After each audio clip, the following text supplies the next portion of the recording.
Bienvenidos de nuevo. Hoy nos acompaña Trita Parsi, vicepresidente ejecutivo del Quincy Institute for Responsible Statecraft. Y una vez más, recomiendo encarecidamente a todo el mundo que siga su Substack. He dejado un enlace en la descripción. De hecho, parte de nuestra conversación de hoy trata sobre algunos de sus artículos que siempre me resultan muy interesantes. Así que, para empezar, gracias por venir al programa. Muchas gracias por invitarme de nuevo, Glenn. Te lo agradezco de verdad.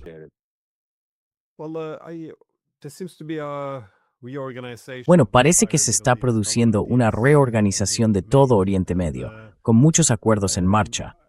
Y de nuevo, solo hoy hemos visto la firma de un pacto de defensa entre Arabia Saudí, Turquía y Pakistán. Pero antes quiero preguntarle por este acuerdo, o posible acuerdo, entre Omán e Irán para algún tipo de control conjunto del estrecho de Hormuz. ¿En qué consiste? Porque parece que esto realmente está avanzando y que saldrá algo de ello. Así que, ¿cómo se puede entender este acuerdo?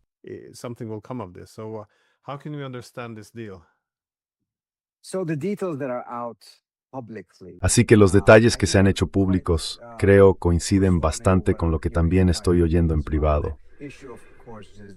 El problema, por supuesto, es que llevamos 4 o 5 días seguidos oyendo que está muy cerca. Ayer también lo escuché por parte de Estados Unidos. Cierto grado de optimismo, pero aún no se ha cerrado, y no tengo muy claro exactamente qué es lo que lo está retrasando. Pero en resumen, han estado yendo y viniendo entre un par de modelos distintos. Un modelo consiste en que todo el tráfico entrante pase por el lado iraní, el lado norte del estrecho, con permiso de Irán y notificándolo a Irán. Y luego todo lo que salga lo haría por un canal del sur que atraviesa aguas omaníes.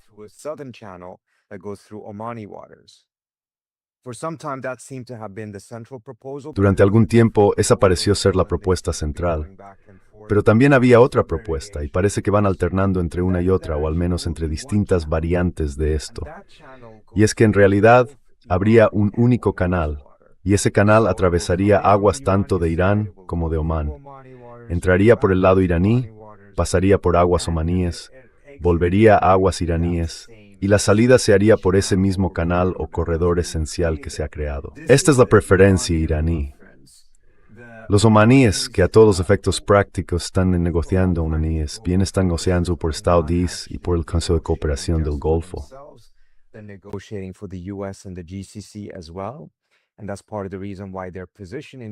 Y esa es parte de la razón por la que su postura en estas negociaciones es francamente distinta de la que tenían cuando se representaban a sí mismos.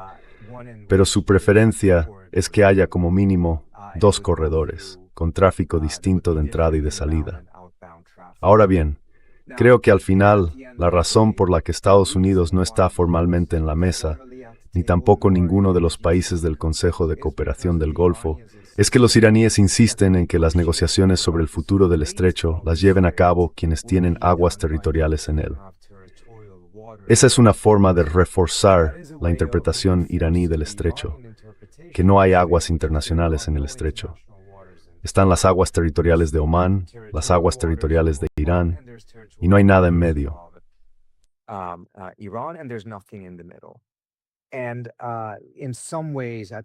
Y en cierto modo, al menos indirectamente, esto se acepta en parte al celebrar las negociaciones solo con Irán y Omán, sin incluir siquiera a los demás países del Consejo de Cooperación del Golfo.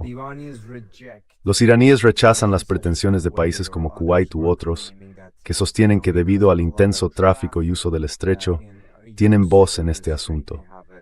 Básicamente, responden que China tiene incluso más tráfico a través del estrecho que, por ejemplo, Bahrein, y eso no le da a China un asiento en la mesa. Sin embargo, eso se acepta más o menos. Pero el hecho de que Estados Unidos y los demás países formen parte de las negociaciones significa que no habrá acuerdo a menos que Estados Unidos también esté de acuerdo.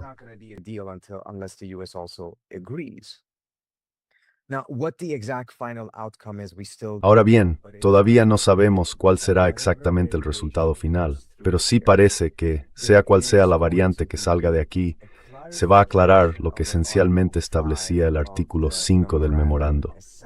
Dejaba cierta ambigüedad.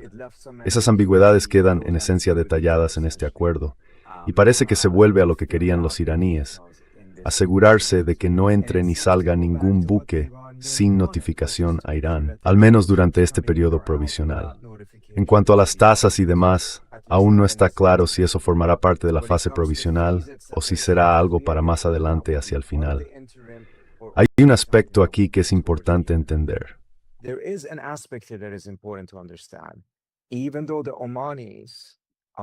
Aunque los omaníes están negociando en nombre de los demás, y aunque su propia postura probablemente esté algo más cerca de la iraní, se debe a que este tipo de acuerdo refuerza realmente la posición de Omán dentro del Consejo de Cooperación del Golfo. Como Omán no tiene petróleo y gas como los demás estados del Consejo, es mucho más pobre que ellos. Pero por su ubicación estratégica en el estrecho, ganará influencia, especialmente frente a los Emiratos, que a menudo han creado problemas a Omán.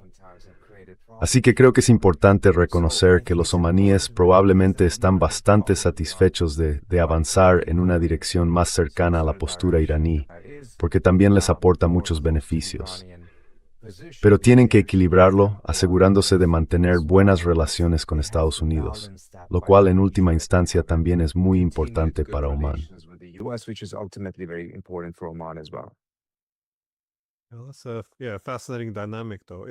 Sin embargo, es una dinámica fascinante. Y tiene sentido. Quiero decir, si estuvieras en Irán, no querrías negociar con Estados Unidos. Eso socavaría todo tu argumento de que esto tiene que ver con aguas iraníes. Pero resulta interesante cuál es la postura de Estados Unidos aquí. Porque recuerdo que en mayo, usted dijo que Estados Unidos tenía cierto grado de optimismo respecto a que se alcanzara un acuerdo. Pero a finales de mayo, recuerdo que Trump publicó en redes sociales, mientras Omán e Irán mantenían conversaciones sobre estas cuestiones, que Omán debía comportarse, o, de lo contrario, tendríamos que volarlos por los aires.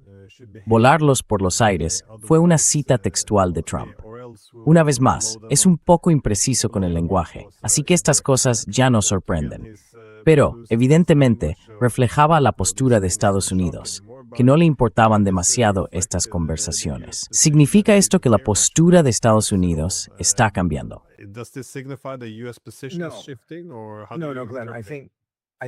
No, Glenn, creo que lo que eso reflejaba era que en aquel momento los omaníes estaban planteando propuestas de compromiso que irritaban mucho a Estados Unidos. Por ejemplo, la propuesta de una gestión conjunta del sistema, que creo que es con lo que vamos a acabar ahora, era una propuesta omaní. Y la parte estadounidense no estaba contenta con eso.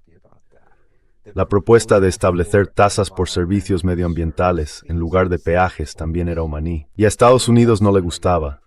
Lo que se veía ahí era en cierto modo que Estados Unidos, porque en aquel momento Estados Unidos intentaba crear un corredor meridional en el estrecho que pudiera seguir operativo y estuviera fortificado, incluso si volvía la guerra.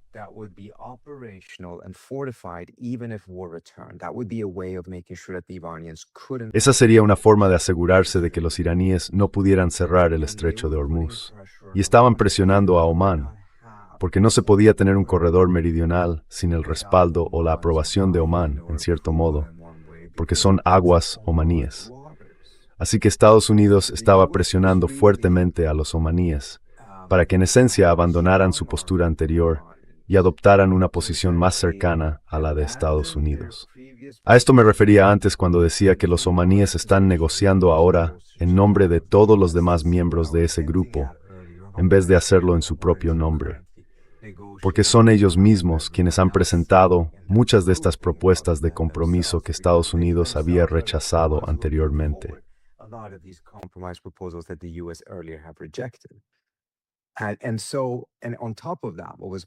Y además de todo eso, lo que quizá no se informó, al menos que yo sepa, es que cuando Rubio fue a la región inmediatamente después del memorando de entendimiento, se presentó como una especie de viaje en el que iba a ayudar a explicar el memorando o a lograr que los países se sumaran. No. En realidad estaba allí para obligar a los omaníes a adoptar la postura estadounidense y los amenazó con sanciones si no lo hacían. Ahora, después de todo eso y de otras 2 o 3 semanas de guerra, ¿dónde acabamos? Acabamos en un punto bastante cercano a donde estábamos antes, sin ningún cambio significativo en la dirección de Estados Unidos.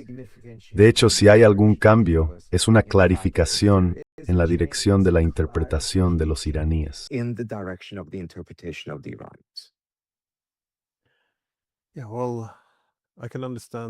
Sí, bueno, puedo entender por qué Estados Unidos no quiere ceder ni permitir que Irán tenga ningún control administrativo o la capacidad de imponer tarifas, sea cual sea el razonamiento.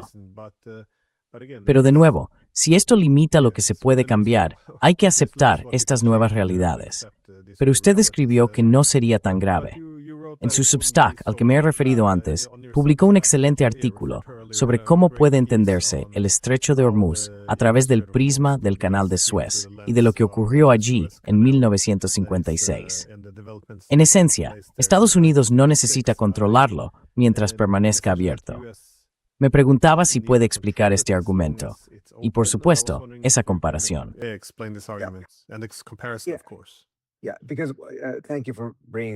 Sí, gracias por plantearlo, porque creo que es realmente importante.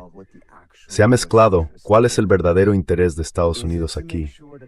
Se trata de garantizar que este comercio esté abierto, que fluya de forma no discriminatoria y previsible, o el interés real es el control. Porque a menudo, incluso cuando se plantea una definición limitada de cuáles serían los intereses estadounidenses en regiones como esta, incluido el Mar Rojo, hay un interés que aceptan casi todas las corrientes, que las vías marítimas estén abiertas. Pero es muy importante entender que estén abiertas y que estén bajo control estadounidense, o que Estados Unidos impida que una parte hostil tenga capacidad de gestión. Son dos cosas distintas. Y esos intereses se han confundido por completo en esta crisis.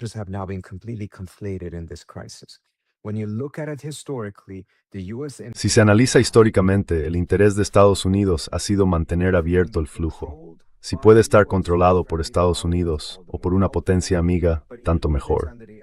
Pero incluso si está bajo el control administrativo de una potencia hostil o no amiga, eso no ha sido lo preferible. Aún así, Estados Unidos puede vivir con ello siempre que existan garantías de que el flujo será libre. Por tanto, el segundo interés en la jerarquía de intereses es asegurarse de privar a otros del control. Está ahí únicamente a servir al interés principal, que es garantizar que el flujo sea libre. Si se puede llegar a un acuerdo en el que los iraníes, junto con los omaníes, garanticen que su gestión no interrumpa el flujo.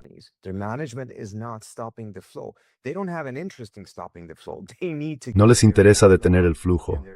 Necesitan sacar su petróleo e introducir sus importaciones a través de este comercio. Pero si pueden garantizar que permanezca abierto de forma no discriminatoria, aunque el control o la gestión no estén en manos de Estados Unidos, sigue siendo aceptable. Históricamente ha sido así. Y 1956 es un ejemplo muy interesante, porque entonces había dos aliados de Estados Unidos y un país que se estaba convirtiendo en un aliado fuerte, Israel, Francia y el Reino Unido, que fueron a la guerra contra Egipto, cuando Egipto afirmó su soberanía sobre el Canal de Suez. Y Estados Unidos se puso del lado de Egipto, aunque Egipto en aquel momento estaba en el bloque comunista. Era más cercano a la Unión Soviética. No estaba formalmente alineado, pero aún así se alineaba con los soviéticos.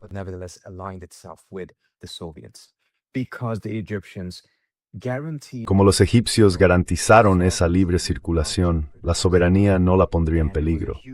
Y fue un golpe enorme para los franceses y los británicos, que antes de eso habían estado gestionando el Canal de Suez, aunque por supuesto no era su territorio. Así que creo que si podemos separar estos intereses, veremos que hay una salida. Una salida que de todos modos no se va a celebrar en Washington de ninguna manera. Pero siempre es importante recordar cuál es el interés principal, cuál es el interés secundario, y recordarnos que el interés secundario está ahí para servir al interés principal. No está al mismo nivel que el interés principal.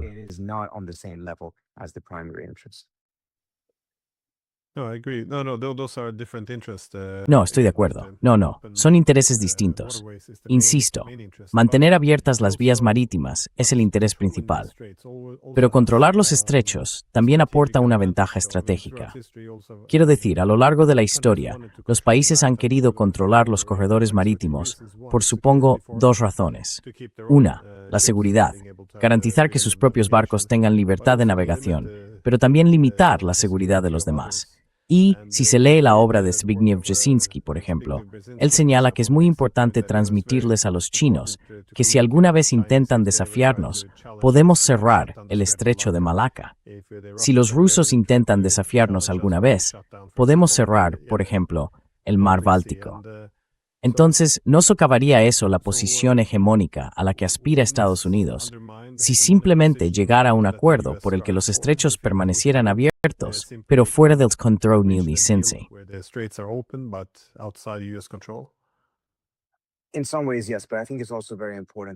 En cierto sentido, sí, pero creo que también es muy importante entender qué hizo esta guerra y qué se limitó a revelar. La guerra no dio a Irán el control sobre el estrecho. La guerra reveló que Irán ya tenía desde el principio la capacidad de cerrar el estrecho. Así que aceptar esa realidad no es conceder a Irán algo que no tuviera antes. Ya lo tenía, simplemente no lo había demostrado. Por tanto, verlo como una especie de concesión o decir, esto les concede a los iraníes el control. Lo conceda a Estados Unidos o no, los iraníes tienen la capacidad de cerrar el estrecho, y ya la tenían antes. Ahora simplemente lo sabemos mucho mejor porque esa capacidad se puso en práctica. Y para serle franco, tampoco creo que los iraníes tuvieran tanta confianza en esa capacidad que tenían. Pero ahora está claro para todos. Y eso plantea la segunda pregunta. Al final del día, ¿qué importancia tiene el estrecho de Hormuz para Estados Unidos?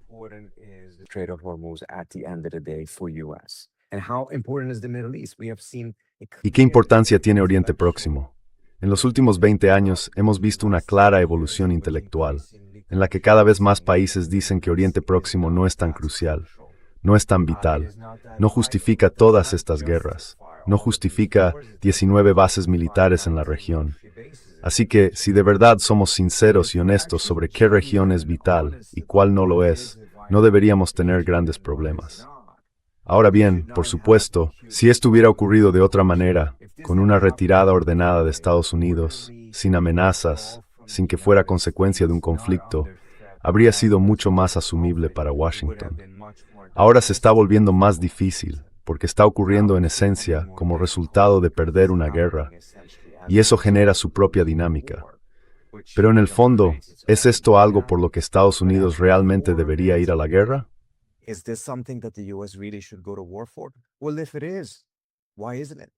Bueno, si lo es, ¿por qué no lo es? No. Al fin y al cabo, lo único que estamos viendo son campañas de bombardeos. No estamos viendo una movilización de 500,000 soldados para entrar y tomar todo el sur de Irán. Y si la administración realmente cree que el interés justifica ese tipo de respuesta, entonces la plantearán y empezarán esa movilización, si creen que tienen la capacidad. Creo que lo que estamos viendo es un reconocimiento claro de que, por una combinación de no tener esa capacidad y, desde luego, de ser incapaces de vender una guerra así al público estadounidense, porque nadie se lo cree. Nadie cree que esto sea necesario. Fíjense en la importancia del flujo a través de este estrecho durante los últimos 20-25 años. Hubo un momento en el que cerca del 40% del petróleo mundial pasaba por el estrecho de Hormuz.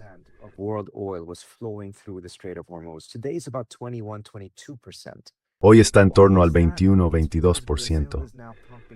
¿Por qué? Porque Brasil está extrayendo ahora 5 millones de barriles de petróleo al día, bastante más de lo que extraen los iraníes. Está la explosión del petróleo de esquisto en Estados Unidos. Se está viendo un aumento de la producción de petróleo en varias regiones más que antes, y eso va a continuar. Así que, incluso sin rutas alternativas, oleoductos y demás por las que el petróleo evitaría el Mar Rojo, se va a seguir viendo una disminución de este comercio. Eso no quiere decir que no sea importante, pero si se suma ese proceso al hecho de que probablemente habrá inversiones en oleoductos que evitarían este estrecho, aunque no estarán plenamente listos hasta dentro de unos 10 años más o menos. Aún así se verá disminuir la importancia de este estrecho.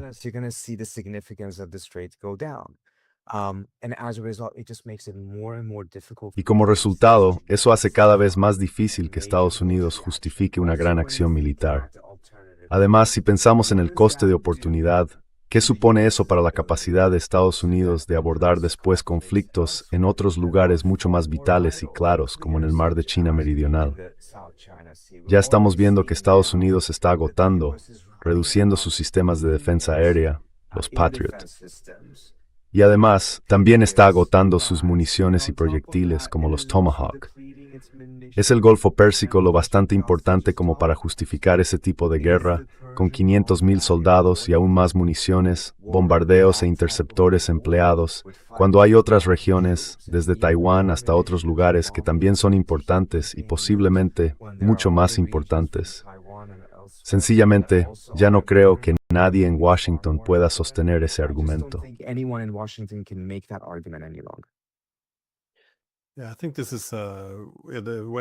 Creo que el agotamiento de las armas puede ser algo que realmente cambie la postura estadounidense. Porque al implicarse por completo en esta guerra contra Irán, las armas que Estados Unidos está gastando ahora, en realidad, las necesita. Estados Unidos también tiene intereses de seguridad. Necesita esas armas para su propia defensa. Quiero decir, creo que esto es un error enorme. Pero si esta guerra pone en peligro la seguridad de los propios Estados Unidos, creo que eso podría ser lo necesario para que cambie la postura estadounidense. Quiero pasar un poco a este otro acuerdo al que me he referido antes, este pacto de defensa entre Arabia Saudí, Turquía y Pakistán.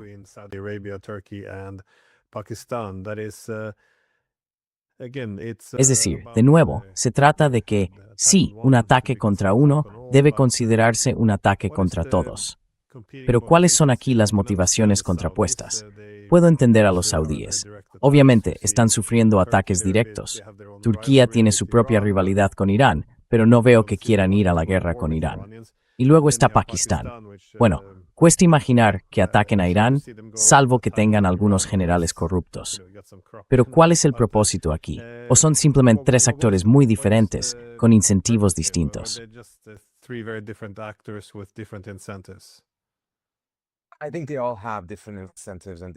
Creo que todos tienen incentivos distintos y sus propias preocupaciones. Los pakistaníes no tienen el dinero, pero sí cuentan con medios militares. Los saudíes no tienen medios militares, pero sí tienen financiación, además de otros factores ideológicos que son importantes. Y creo que los turcos hacen esto cada vez más, no solo para contrapesar a Irán, sino también porque Turquía no confía en la OTAN por si los israelíes atacaran a Turquía en el futuro. Algo de lo que los israelíes hablan cada vez más abiertamente. Desde la perspectiva israelí, Turquía es la nueva gran amenaza en Oriente Medio. Esta es una narrativa que empezó en un momento en que los israelíes creían que ya habían derrotado a Irán. Por supuesto, la situación es muy distinta ahora.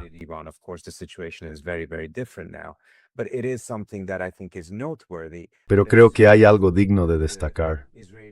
En cuanto los israelíes consideran que han conseguido librarse de un adversario geopolítico, enseguida empiezan a construir ese relato de que el siguiente país es la gran amenaza para la estabilidad de la región, etc. Por ejemplo, tuvimos a Naftali Bennett diciendo que Erdogan es la persona más peligrosa de Oriente Medio.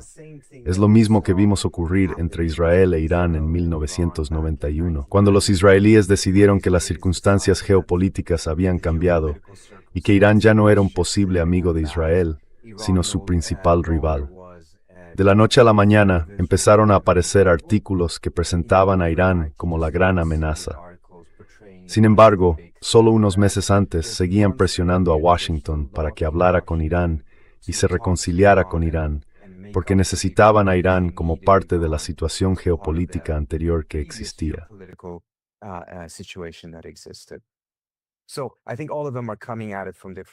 Así que creo que todos lo abordan desde perspectivas distintas, pero la idea más general es esta. No se puede depender del paraguas de seguridad estadounidense. Por tanto, hace falta contar con alternativas, y no solo con una. No se trata de sustituir la dependencia de Estados Unidos. Creo que se trata de complementarla, y probablemente no será lo único que ocurra. Y creo que veremos más cosas así en la región. Quizá no tengan un impacto tan grande como el que potencialmente podría tener esta, pero veremos más casos porque todos en la región entienden que el paraguas de seguridad estadounidense ha resultado ser mucho más vacío de lo que esperaban. Además, la toma de decisiones estadounidense dista mucho de ser racional y predecible.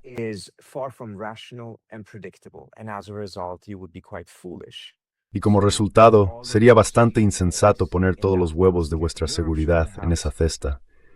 Quizá Europa debería inspirarse un poco en Oriente Medio en este asunto. Europa ha tenido tiempo de sobra para replantearse las cosas y no lo ha hecho, pero quizá esa sea otra conversación. La cuestión entonces es, ¿se trata realmente de un pacto anti-iraní? Creo que aquí hay motivaciones distintas. Creo que hay un componente orientado, al menos, a tratar de equilibrar a Irán, porque están viendo que la otra entidad de la que esperaban que ejerciera ese contrapeso frente a Irán no ha resultado ser fiable ni eficaz. Así que ahora tienen que buscar alternativas.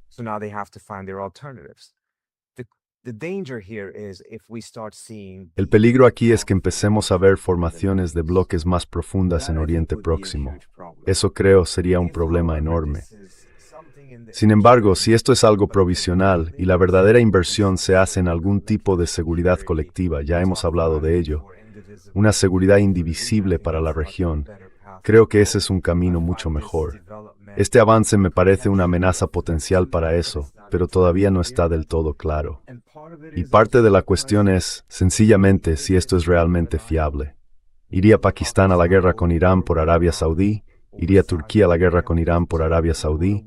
Al final, estos acuerdos solo son tan sólidos como su credibilidad.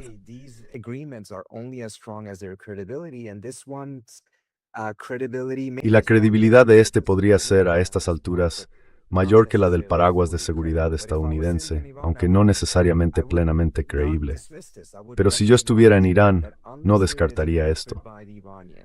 Reconocería que, salvo que los iraníes también intenten avanzar en una dirección que alivie algunas de las preocupaciones de sus vecinos y les quite incentivos para formar este tipo de bloque, podrían muy bien acabar en un escenario en el que sí, la región no dependa de Estados Unidos para equilibrar a Irán, pero sigue invirtiendo mucho en una formación diseñada precisamente para equilibrar a Irán, en lugar de buscar alguna fórmula que realmente pudiera integrar a todos en un acuerdo de seguridad, incluido Irán, por supuesto.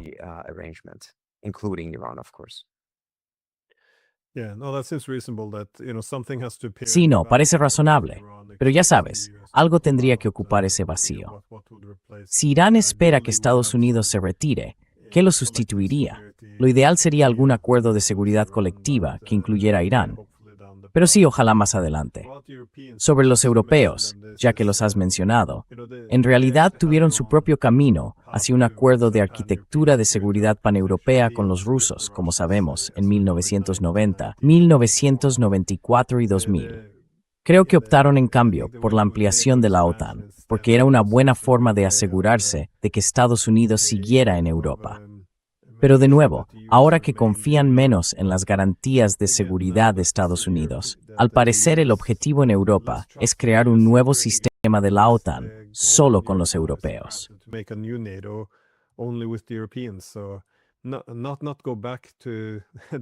Así que no se vuelve al plan de una arquitectura de seguridad inclusiva basada en los acuerdos de Helsinki, sino que se reinventa la OTAN, pero sin los estadounidenses. Creo que aquí de verdad nos gobiernan locos. Pero hay otro acuerdo que podría remodelar Oriente Medio. Este acuerdo entre Estados Unidos y Arabia Saudí. Me parece peculiar, porque este acuerdo nuclear haría que un acuerdo nuclear con Irán fuera casi imposible. Al parecer, si Estados Unidos va a aplicar de forma tan descarada criterios distintos para Arabia Saudí e Irán. De hecho, oí a un periodista preguntar por ello, y la respuesta de la Casa Blanca fue, bueno, Arabia Saudí es un aliado y tiene reglas especiales porque América es lo primero. Pero si esa es la base de la arquitectura de seguridad regional, entonces va a ser muy inestable. security architecture, then it's going to be very unstable. So what do you make of this? Entonces, ¿qué opina de este acuerdo? Yo veo varios elementos peligrosos, sobre todo en el contexto de que Estados Unidos intenta al mismo tiempo alcanzar un acuerdo con Irán. Por un lado, esto es menos de lo que querían los saudíes, pero también deja completamente fuera a los israelíes. Los saudíes también querían una garantía de seguridad por parte de Estados Unidos.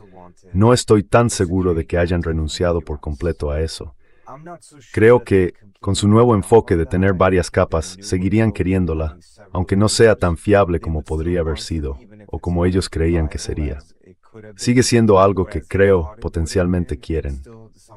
Y uno de los peligros de cerrar primero este acuerdo nuclear es que podría poner a los saudíes en una posición desde la que puedan presionar a Estados Unidos para que más adelante también les conceda un pacto de defensa, una garantía de seguridad.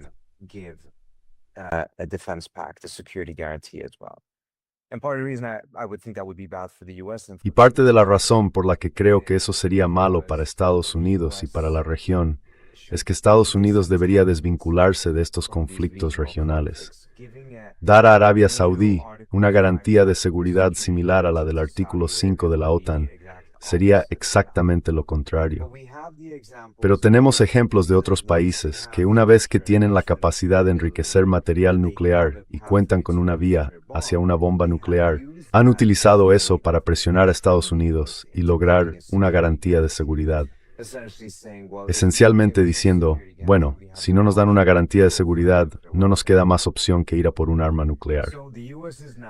Así que Estados Unidos está dando ahora a los saudíes la misma tecnología que durante los últimos 40, 50 o 60 años ha tratado de impedir que Irán tuviera, y para impedir que los iraníes la tuvieran, ha ido a la guerra, pero se la está concediendo a los saudíes.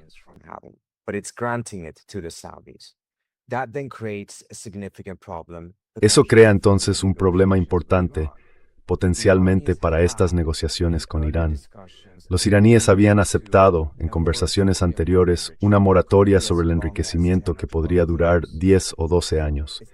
Me cuesta ver que los iraníes vayan a respetar eso si al mismo tiempo Estados Unidos está concediendo esa misma tecnología a los saudíes. Y además, con muchas menos inspecciones. De hecho, sin inspecciones internacionales en comparación con lo que los iraníes están aceptando. Y eso genera por sí solo otro problema distinto. ¿Cómo se van a conseguir inspecciones del JCPOA o del JPO Plus sobre el programa iraní como parte de un acuerdo nuclear que Trump dice querer, si al mismo tiempo se exime a los saudíes de cualquier inspección de ese tipo?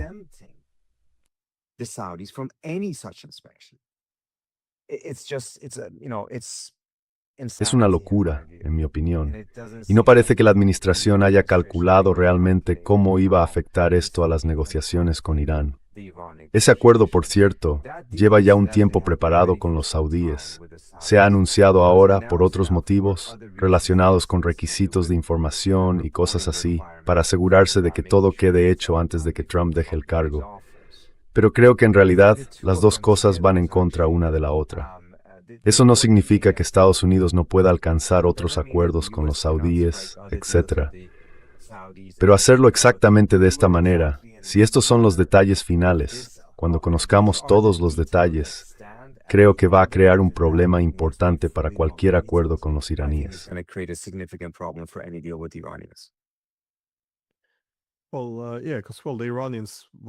Bueno, sí, porque los iraníes quieren alejarse del sistema hegemónico de Estados Unidos. Y si aceptas que Estados Unidos puede imponer reglas especiales para quienes le obedecen y otro conjunto de reglas para quienes no obedecen, pues supongo que te adaptas a ello. Pero sí, eso me lleva a otra cuestión que quería plantear. ¿Qué podría impulsar el Parlamento iraní como acuerdo alternativo para la región?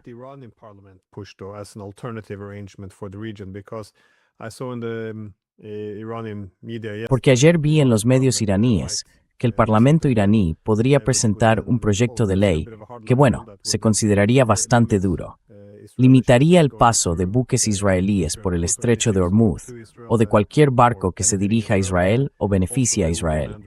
Además, volverían a exigir reparaciones. Yo lo definiría como una propuesta de línea dura.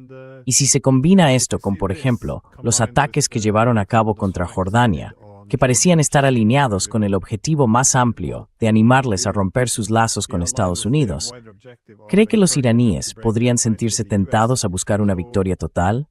Es decir, bueno, humillar a Estados Unidos, expulsarlo de la región y, en esencia, afirmar un dominio completo sobre el estrecho de Hormuz.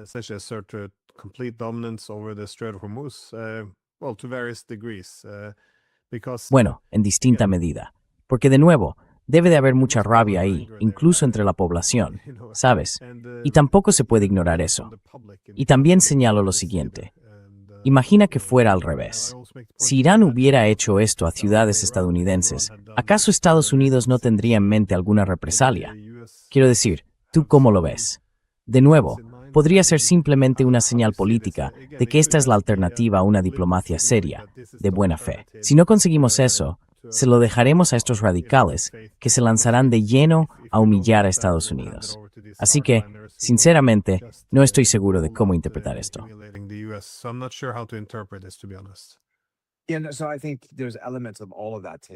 Así que creo que ahora mismo están ocurriendo elementos de todo eso.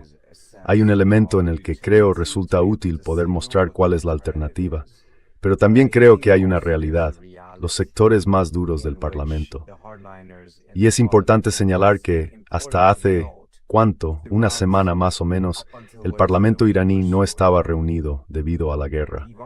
Como consecuencia, era un factor que no estaba presente en las negociaciones. Ahora que sí están presentes en las negociaciones, tenemos ejemplos de ocasiones en las que el Parlamento ha aprobado leyes destinadas a reforzar la posición iraní, pero que en última instancia han hecho que no haya acuerdo.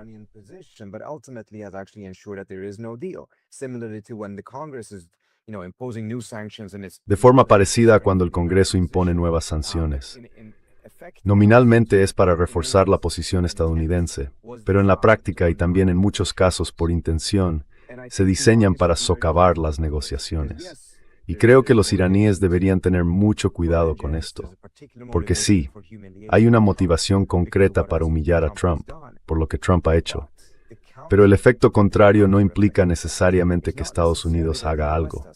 Ese efecto podría ser precisamente lo que hemos empezado a vislumbrar, que otros actores de la región acaben llegando a la conclusión de que Irán va a ir demasiado lejos, según su percepción de cómo tratará de afirmar su control y su posición en la región, y que eso haga necesario que formen bloques para contrarrestar la posición ascendente de Irán.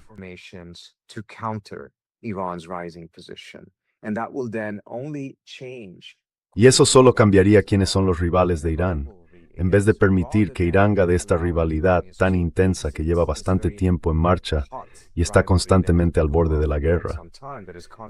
Y desde una perspectiva de seguridad a largo plazo, creo que está bastante claro que una situación así, en la que surge esta reacción natural, no solo este acuerdo con los saudíes y los pakistaníes, sino algo mucho, mucho mayor. La formación de un bloque completo para contrarrestar a Irán y equilibrar su poder, en última instancia, no beneficia a Irán. Así que creo que las autoridades tendrán que equilibrar cualquier deseo o necesidad que sientan de humillar a Trump o de expulsar a Estados Unidos, como quieran expresarlo, con lo que eso supone realmente para los intereses de Irán. Si genera una fuerza de oposición que antes no existía, que antes no estaba impulsada por las necesidades de seguridad de esos países de la región, sino por los incentivos o imperativos hegemónicos de Estados Unidos, entonces, en última instancia, sería una situación muy negativa para Irán.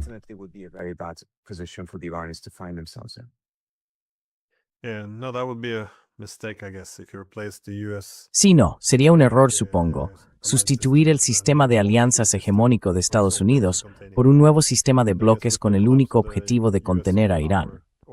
Y creo que, con el colapso del poder blando estadounidense a raíz de la guerra de Irán, resulta bastante notable cómo los iraníes han construido su poder blando. Quiero decir, el tipo de empatía que existe ahora hacia Irán, al menos yo nunca había visto algo así en mi vida. Así que sería, supongo, un error que los iraníes echaran eso por la borda, dejándose llevar demasiado por la venganza. Quería preguntarte una última cosa. ¿Cómo podría extenderse ahora la guerra en Oriente Medio? Durante un tiempo pareció que Zelensky tenía como objetivo fusionar estas guerras, la guerra de Ucrania con la guerra iraní, aunque desde entonces parece haber rebajado un poco el tono. ¿Sigues viendo esa posibilidad? Porque ya sabes, sinceramente parece una receta para la Tercera Guerra Mundial. Seems like a recipe for World War III, to be honest. Yeah, it would be a disastrous outcome if the US Sería un resultado desastroso que Estados Unidos asumiera lo que escribí. Creo que también lo comenté en mi Substack. No veía probable que la visita de Zelensky generase una respuesta positiva por parte de Estados Unidos. Creo que la administración Trump tendría la guardia lo bastante alta como para sospechar de esto. Y parece que Zelensky regresó con las manos relativamente vacías en este aspecto concreto. Pero mi preocupación siempre fue que la administración Trump acabara tomando pequeñas decisiones. Ninguna de ellas, por sí solas, se vería como una aceptación de esto, pero en conjunto irían avanzando en esa dirección. Y entonces la fusión de las guerras se produciría con el tiempo. No por una gran decisión, sino por 1000 pequeños recortes. Creo que eso era más probable.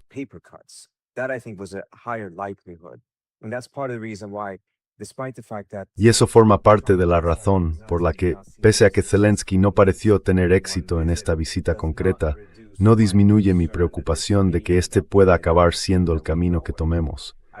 No creo que Zelensky vaya a dejar de impulsar esa narrativa, que es la base subyacente de todo esto, que al fin y al cabo hay los mismos enemigos en ambos escenarios y por tanto es la misma guerra. Es algo que lleva diciendo desde hace tiempo. Lo repitió incluso después de salir de Washington. Así que creo que ese marco va a mantenerse y como resultado puede que estemos avanzando hacia eso, aunque día a día sea imperceptible. Aún así, la tendencia irá en esa dirección. Y estoy completamente de acuerdo contigo. Sería un desastre absoluto y desde luego no serviría a los intereses de Estados Unidos.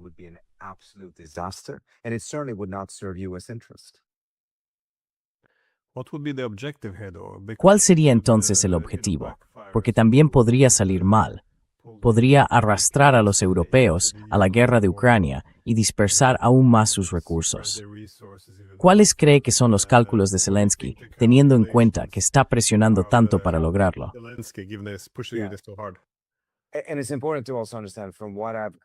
Y también es importante entender que, por lo que he oído, hay altos cargos de los servicios de seguridad ucranianos y del ejército que se oponen totalmente a esto.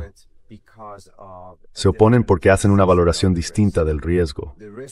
El riesgo, a su juicio, es que Ucrania acabe sobreextendiendo sus capacidades y se vea implicada en la guerra de Irán sin lograr que Estados Unidos participe en la guerra contra Rusia.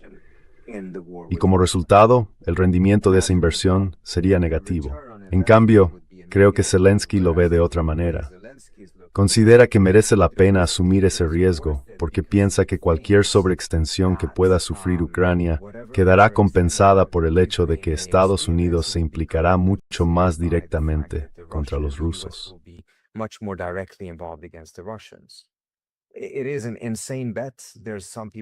Es una apuesta disparatada. Hay gente que me dice que lo hace más como una distracción de los problemas internos a los que se enfrenta y demás. Pero creo que es difícil creerse eso del todo, teniendo en cuenta que la postura de Ucrania desde el principio de esta guerra ha sido lograr que Estados Unidos se implique mucho más directamente en ella. Y si estás en Ucrania, hay una razón comprensible para presionar en ese sentido. No es ilógico que lo hagan. Sin embargo, en Battery sería ilógico que Estados Unidos lo acepte.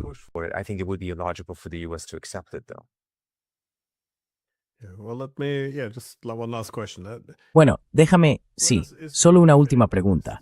¿Qué papel juega Israel en todo esto? Ahora mismo se están produciendo muchos acuerdos. De nuevo, el acuerdo entre Omán e Irán, el acuerdo entre Arabia Saudí, Turquía y Pakistán, el acuerdo entre Estados Unidos y Arabia Saudí. Quiero decir, están pasando muchas cosas que podrían reconfigurar la región. ¿Dónde queda Israel? Porque tengo la sensación de que están terriblemente callados en este momento, y no sé si es bueno o malo.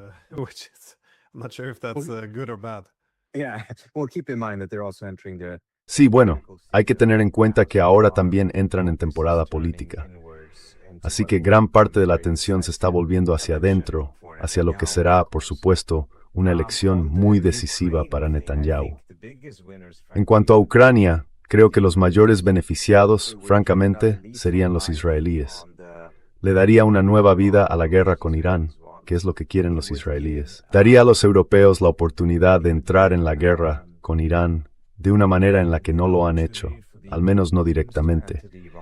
Y, quizá lo más importante, replantearía por completo toda la guerra con Irán, porque ahora mismo está muy centrada en el papel de Israel, algo plenamente justificado, teniendo en cuenta que Israel ha desempeñado un papel central en ella.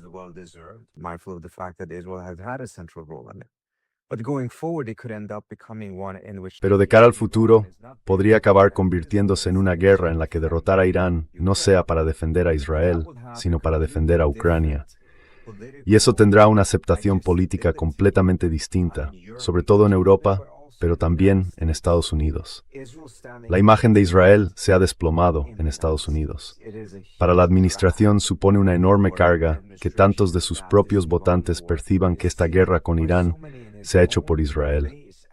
Ahora estarán más satisfechos si hace por Ucrania, pero ese dividir es un mercado now into a phrase that step path then creed.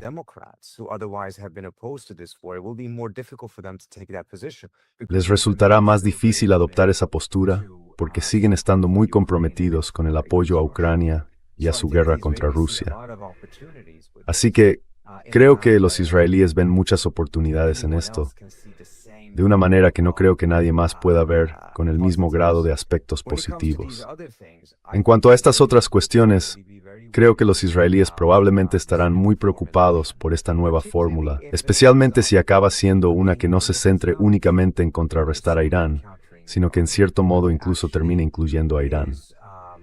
Ha habido esfuerzos, en particular por parte de los pakistaníes, para incluir a Irán en esa fórmula junto con Turquía y Arabia Saudí.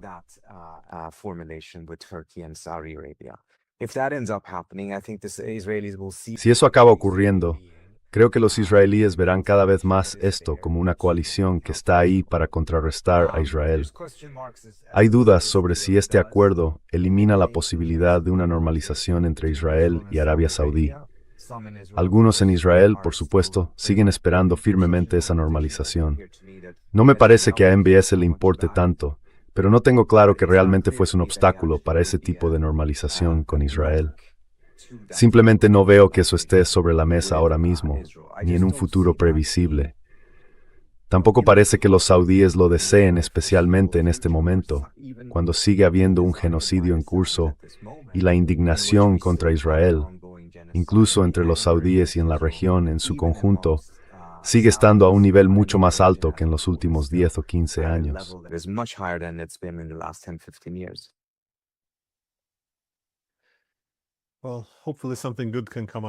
Bueno, esperemos que de todos estos acuerdos salga algo bueno. Sí, al menos ahora soy un poco optimista respecto al acuerdo entre Omán e Irán, especialmente si cuenta con el respaldo de sus vecinos y de Estados Unidos. Podría resolver la cuestión de Hormuz. Creo que las demás cosas serían más fáciles de solucionar. En fin, muchas gracias por su tiempo. Muchísimas gracias. Te lo agradezco mucho, Glenn. Gracias. Muchas gracias.